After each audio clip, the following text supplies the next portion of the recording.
We are sharing today some statements that we've heard Christians make about IVF or infertility treatments.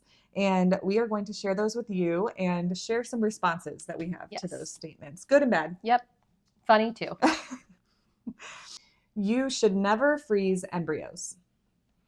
Okay, so never is a strong word, and we know that there are always exceptions to these things. For us, again, we do think that freezing of embryos, if you can avoid it, is great.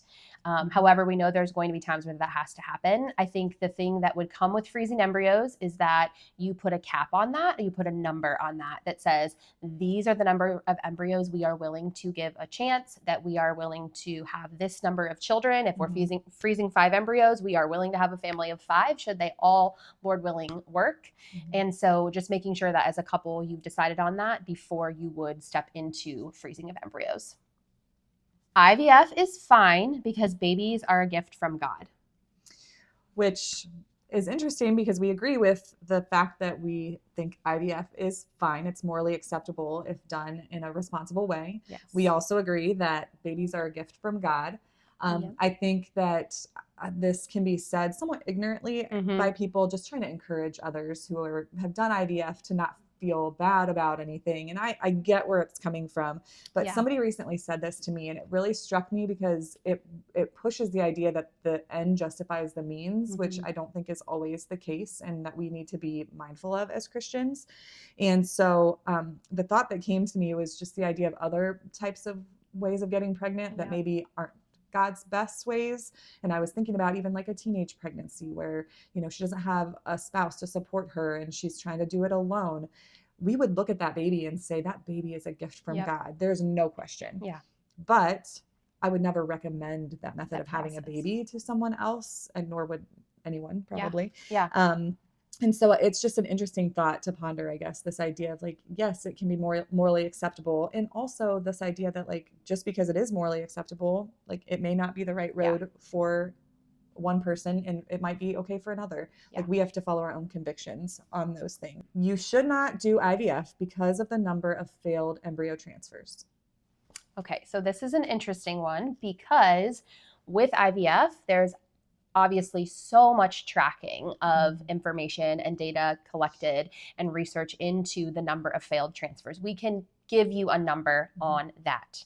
However, this doesn't take into account a woman who would naturally have her cycle, ovulate an egg, sperm and egg maybe come together, say in the tube, they maybe don't make it down or it just doesn't grow. And so they lose that embryo. She gets her cycle a couple days later, doesn't even know necessarily that she was pregnant and that happened. And so it feels like a flimsy argument to us because you can't necessarily track the natural progression of it like you can in an IVF cycle. And this is also interesting. I remember the first time I heard this really shocked me because for my husband and I, this piece actually was what pushed us over the edge to feeling comfortable with doing IVF. Which sounds weird, but having the conversation with the doctor and he was walking us through the process and he got to the point of saying, okay, but if once we put the embryo into your uterus, we have zero control, whatever happens is going to happen. And that was so comforting to us because we were like, we know that it's in God's hands. Yeah. And that whatever happens, it's going to be God who brings this life or says that, no, this isn't it for you.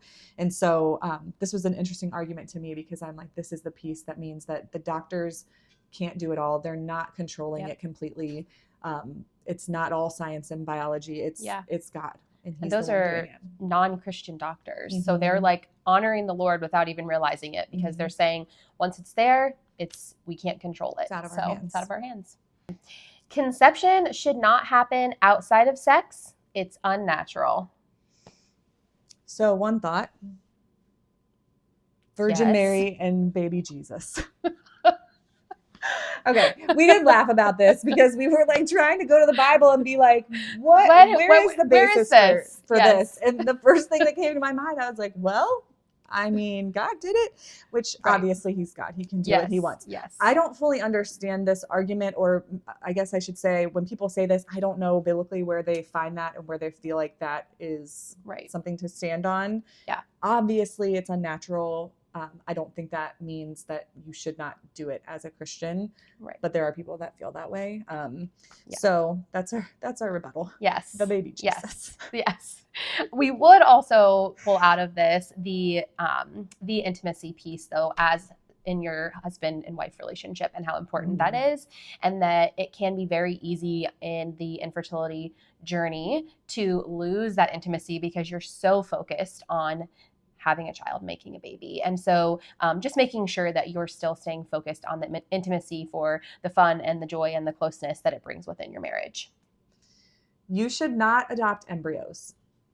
Okay, so we obviously would not tell someone to do IVF with the intention of adopting out their embryos. But the reality is there are 1 million frozen embryos. Just in the U.S. Just in the U.S. And that we believe there should be something happening with those embryos, and they should not just be disposed of. So adoption can be a good route for those embryos if you find yourself in that situation.